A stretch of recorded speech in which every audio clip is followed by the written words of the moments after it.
लोणार तालुक्यामध्ये सायंकाळपासून ढगफुटी सदृश पाऊस सुरू आहे। नदी नाले तुडुंब भरून वाहत आहेत। पावसाची संततधार कायम आहे। शेतजमिनी खरडून गेल्या आहेत। अशातच डोणगावमधील एक बातमी समोर आली असून 5 जण पुराच्या पाण्यात अडकल्याची माहिती आहे। शेलगाव देशमुख रोडवरील कास नदीपात्रामध्ये 5 जण अडकले आहेत। गोविंद परमाळे, आकाश परमाळे, कुलदीप परमाळे, अनिल परमाळे आणि ज्ञानेश्वर करहाळे अशी पुरात अडकलेल्यांची नावं आहेत।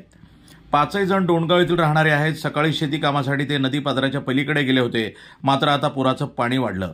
नदीपात्रात असलेल्या निंबाच्या झाडावर सध्या ते चढलेले असून त्यांच्या बचावासाठी बुलढाणा येथील बचाव पथक डोणगावकडे रवाना झाले।